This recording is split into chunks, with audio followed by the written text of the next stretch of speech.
Imagine for a second that you are the CEO of a massive manufacturing company. You make steel, chemicals, or cars, the heavy stuff, the tangible stuff that built the modern world. You're in Germany, the economic engine of Europe. This is a place known for precision, for efficiency, and for engineering supremacy. A place where "Made in Germany" isn't just a label, it's a global promise of quality. But it's 2023. You walk onto the factory floor and it's quiet. Too quiet. You aren't shut down because you ran out of customers. You aren't shut down because your workers are on strike. You're shut down because you literally cannot afford to turn the lights on.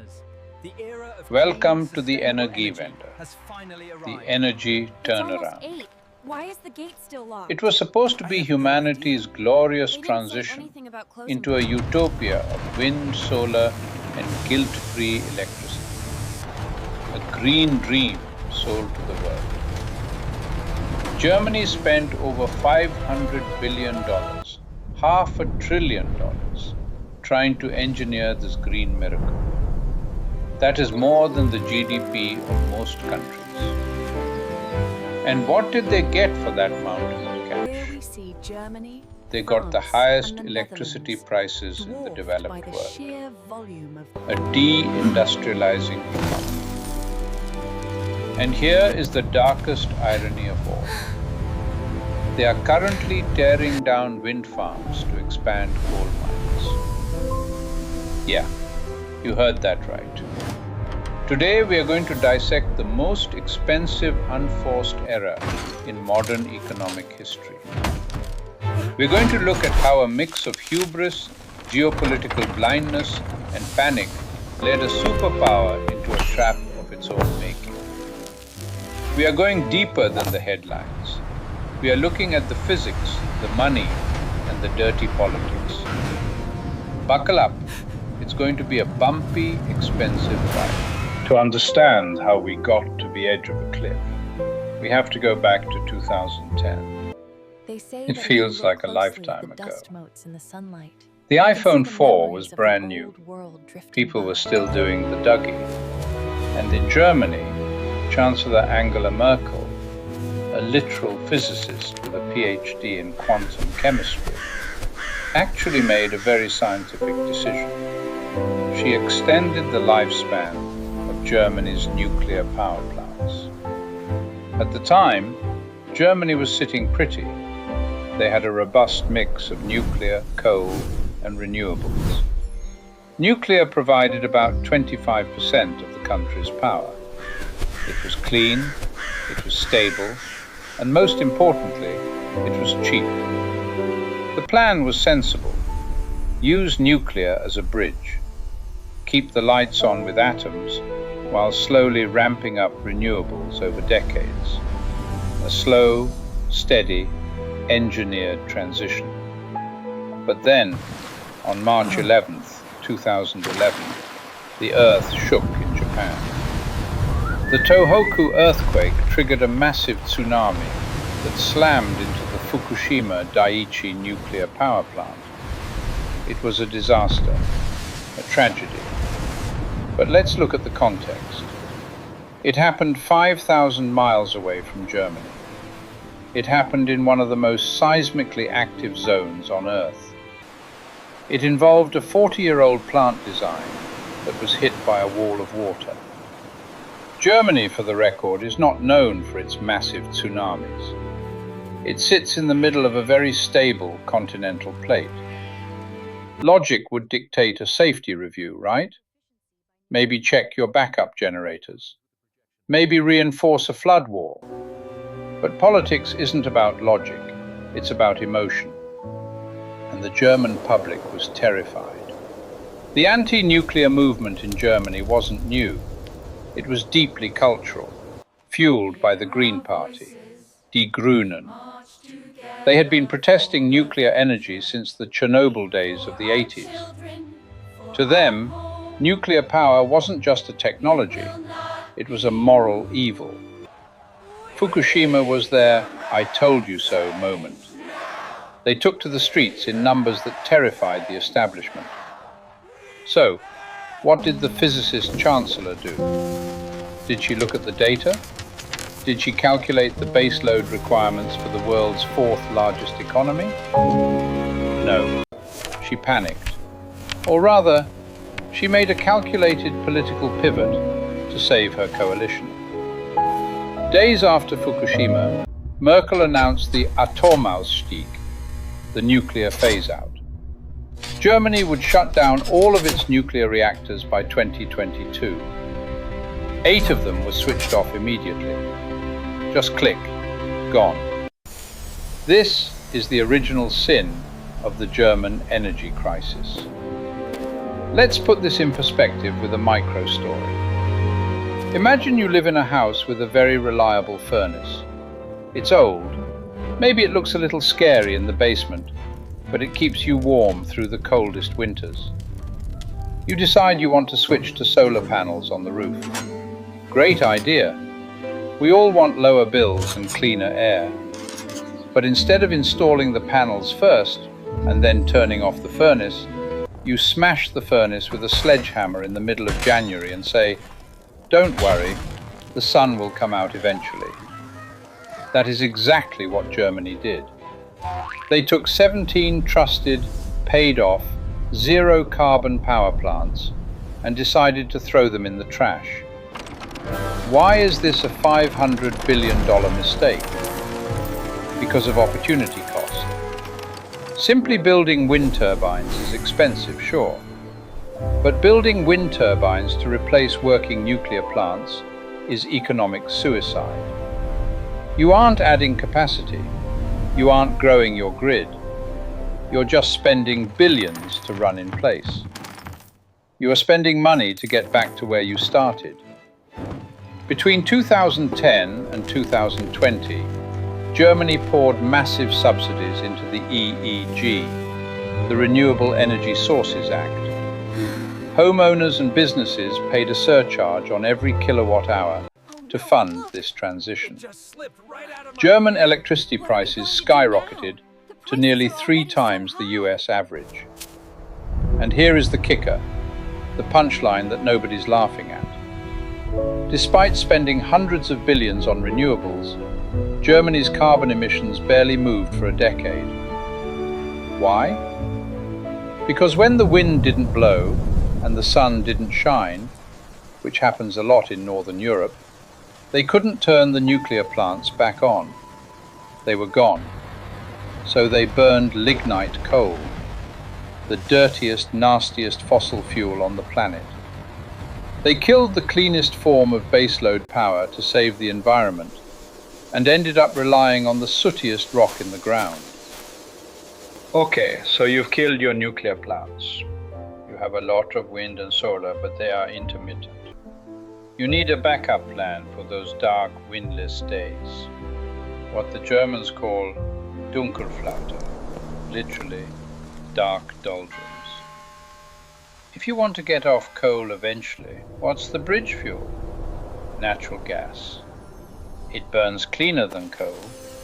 You can spin the turbines up fast, and it's great for industrial heat, which Germany needs for making chemicals and steel.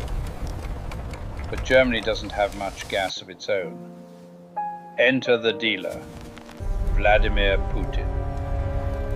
For decades, Germany operated under a foreign policy doctrine called Wandel durch Handel, change through trade. The idea was incredibly optimistic.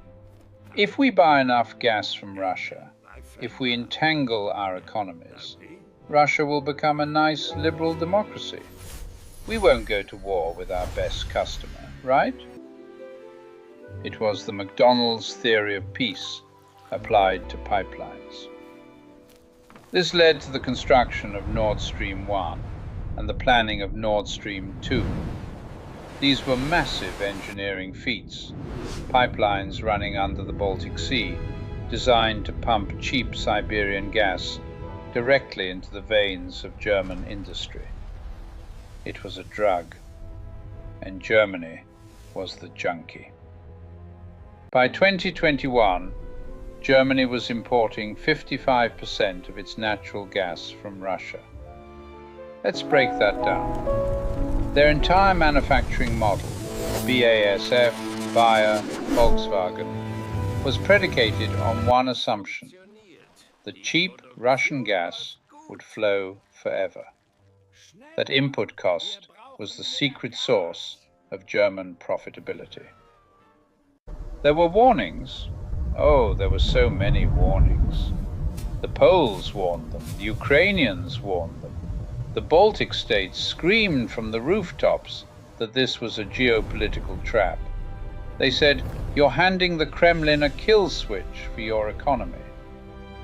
But Berlin wouldn't listen. And let's not forget the most viral moment of them all. In 2018, at the United Nations, then President Donald Trump said this explicitly.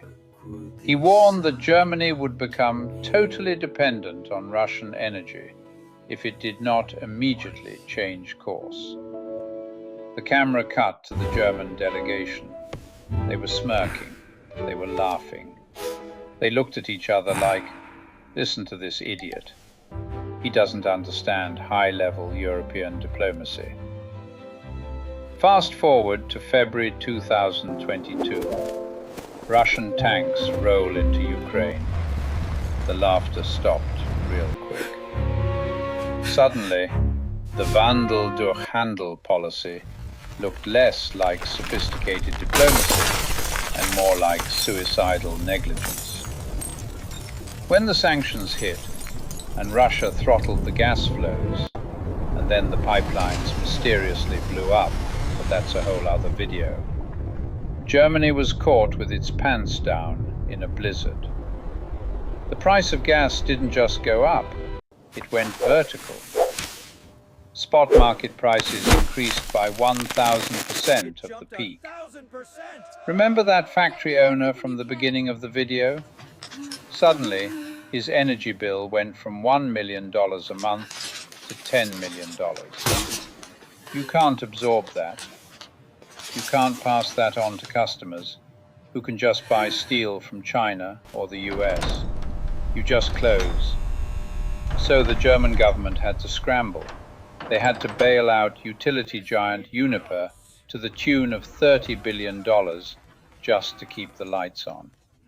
They had to spend hundreds of billions more to subsidize energy bills for citizens to prevent riots.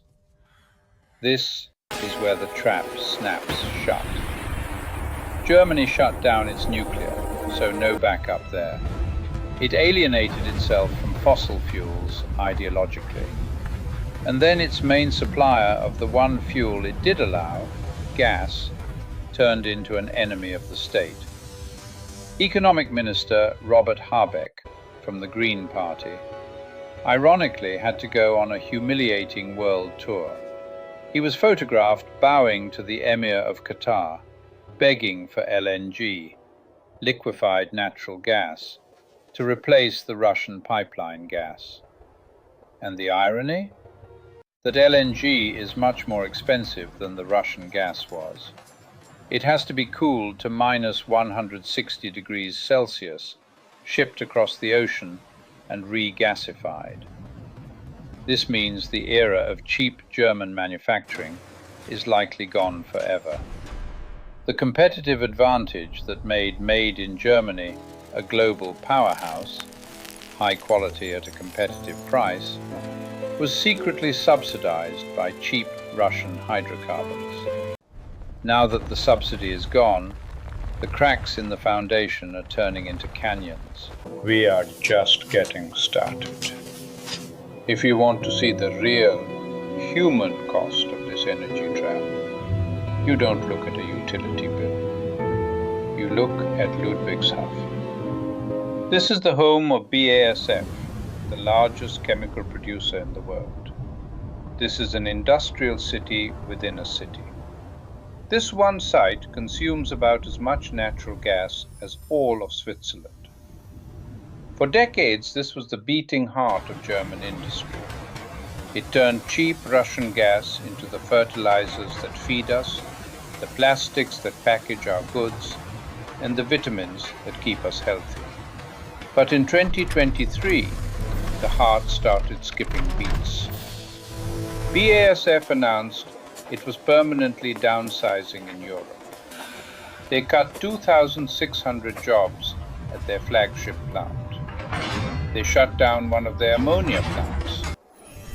And where are they moving that investment? Where is the capital fleeing to? China. BASF is building a $10 billion state-of-the-art complex in Zhanjiang, China. Why? Because in China, the energy is cheap, the supply is secure, and the government isn't trying to guilt-trip you for using it. And they aren't alone. It's a mass exodus. Miele, the company that makes those invincible washing machines, announced they are moving production to Poland. Volkswagen is openly discussing building its next battery factories in Canada and the US, chasing the juicy subsidies from the Inflation Reduction Act. Economists have a polite term for this. They call it structural change. I have a more accurate term: deindustrialization. Think about what this means. Germany is an export economy. It doesn't have a massive finance sector like London. It doesn't have big tech like California. It has things you can touch. It makes stuff. If you take away the ability to make stuff competitively, what is left? A really nice museum with good beer. The CEO of BASF, Martin Brudermüller, didn't mince words. He said, "Europe is becoming increasingly uncompetitive." That is CEO speak for, "We are leaving before the ship sinks." This isn't just about rich shareholders losing money. This is about the high-paying middle-class union jobs that hold a society together. When the steel mills close, they don't come back. When the chemical plants move to China, they stay in China. The supply chains shatter. The tax base evaporates. Germany is literally hollowing itself out to meet carbon targets that the rest of the world is ignoring. It's like setting your own house on fire to show the neighbors how serious you are about fire safety. But surely with all this wind and solar, the grid must be getting cleaner and more efficient, right?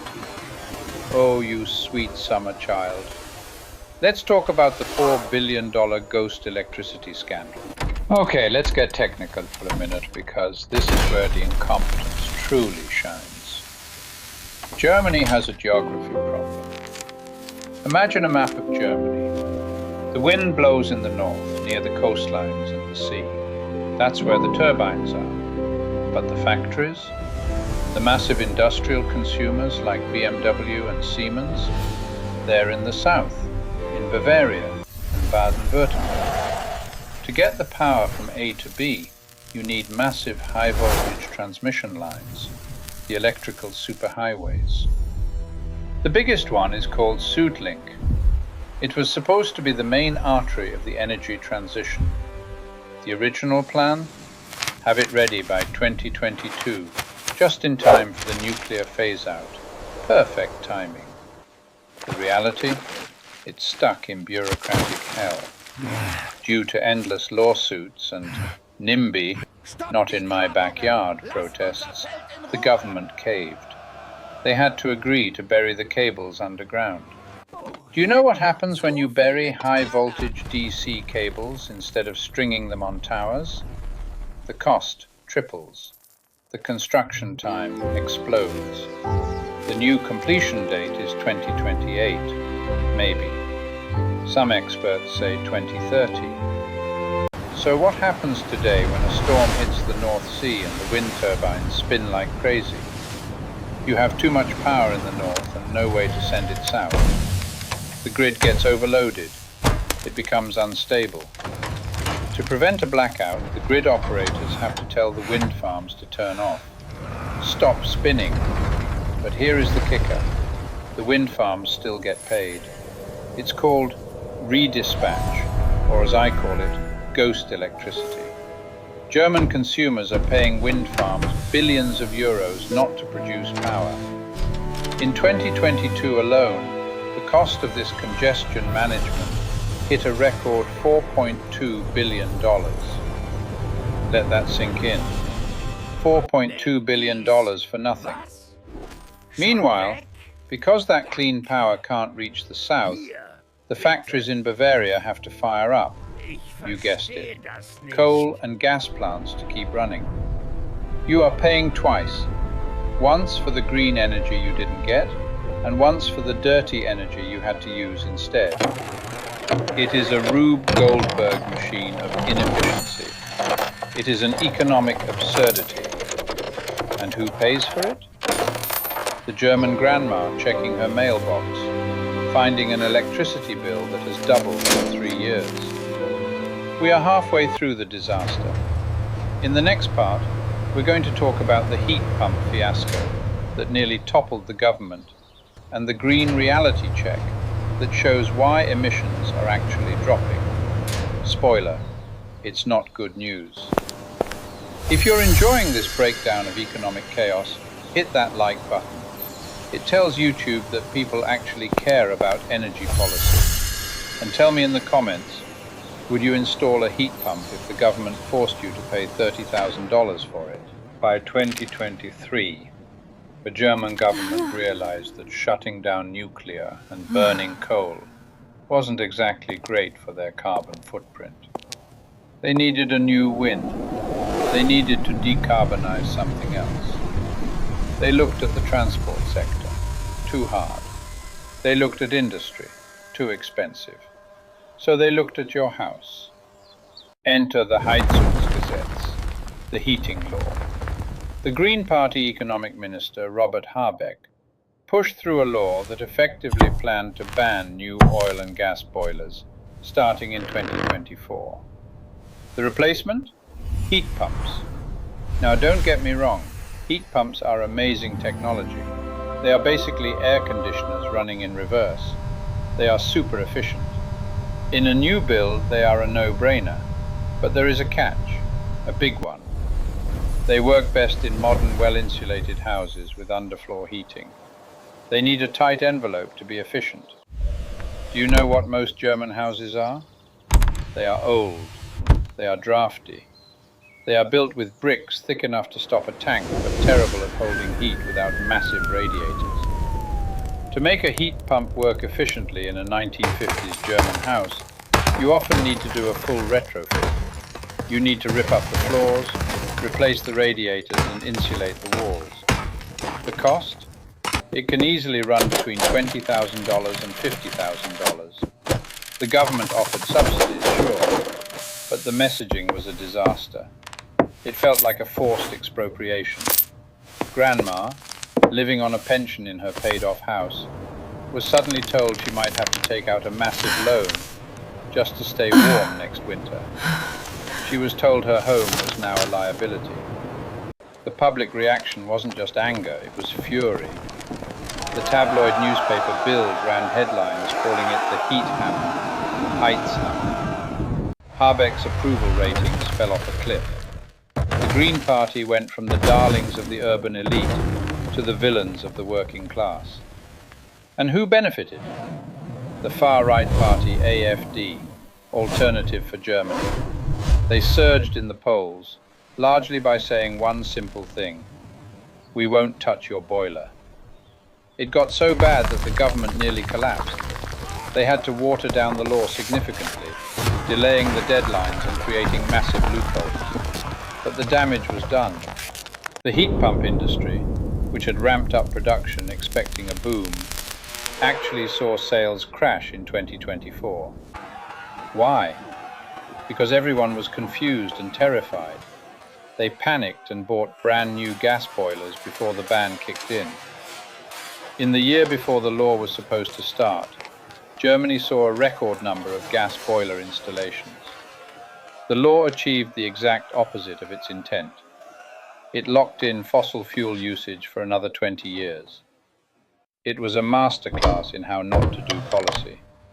Instead of incentivizing the transition, they tried to mandate it overnight, ignoring the economic reality of their own citizens. Now, if you talk to a government spokesperson, they will look at you and say, but wait, our emissions are dropping. We hit our 2023 climate targets. And technically, they are right. In 2023, Germany's CO2 emissions dropped to the lowest level in 70 years. But we have to ask the uncomfortable question, why? Was it because of the amazing wind turbines? Was it the heat pumps? Was it innovation? No, it was because the factories stopped running. Energy-intensive production fell by nearly 20%.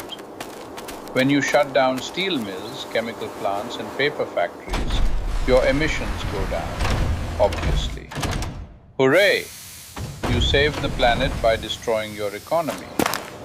This is the equivalent of losing weight by cutting off your leg. Yes, the scale says you are lighter, but you're also bleeding out on the bathroom floor. That isn't health, that's amputation. The head of Germany's audit office explicitly called this out. He said Germany is not on track for a sustainable transition. It is on track for an economic contraction that masquerades as climate success. And it gets worse. Because Germany shut down its nuclear plants, its electricity grid is now significantly dirtier than its neighbor France. France gets 70% of its power from nuclear. Their carbon intensity is around 50 grams of CO2 per kilowatt hour.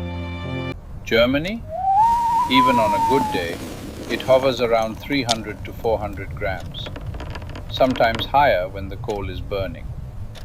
So when a wealthy German buys a Tesla to save the planet, they are charging it with electricity that is 6 to 8 times dirtier than the electricity a French person uses. The green energy leader of Europe is actually one of the biggest polluters, simply because they refuse to accept that nuclear energy is zero carbon. They prioritized anti-nuclear ideology over pro-climate results. So here we are. It's late 2025. The German economy is stagnating. It was the only major G7 economy to shrink in 2023, and it barely moved in 2024. The engine of Europe is sputtering. The German model, cheap energy in, high-quality exports out, is broken. The inputs are too expensive, and the competition is too fierce. The political landscape is fractured.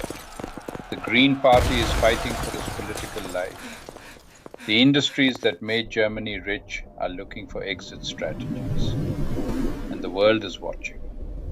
Developing nations like India, Vietnam, and Indonesia are looking at Germany and saying, yeah, we're not doing that. They see the high prices, they see the deindustrialization, and they are choosing a different path. They are building coal, they are building nuclear. They are prioritizing reliability and affordability over ideology. Germany wanted to be a role model, and they succeeded. They became the perfect example of what not to do. They showed the world that you cannot run a modern industrial economy on intermittent, weather-dependent energy alone, at least not without a massive, reliable baseload backup. And if you destroy your clean backup before your new backup is ready, you fall off the bridge.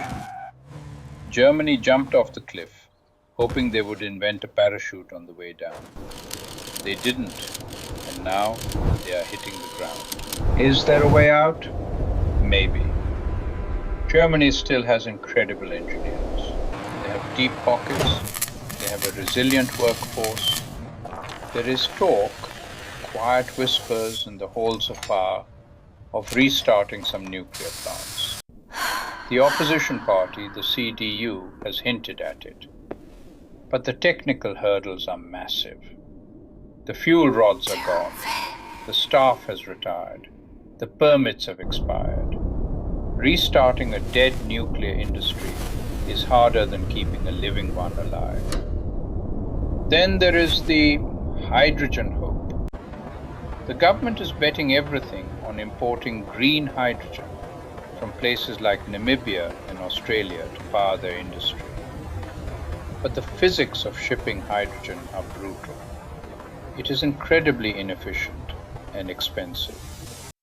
Betting your entire industrial base on a fuel supply chain that doesn't exist yet is brave or desperate.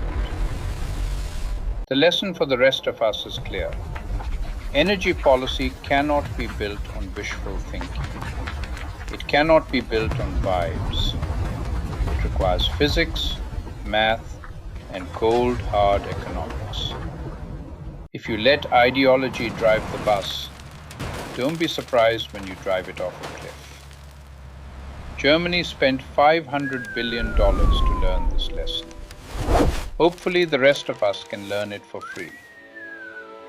Thanks for watching. If you found this deep dive valuable, please check out our upcoming video where I break down why France is winning the energy war. It's the perfect sequel to this disaster story, showing how doing the opposite of Germany led to energy independence. Don't forget to subscribe and hit the bell. I'll see you in the next one.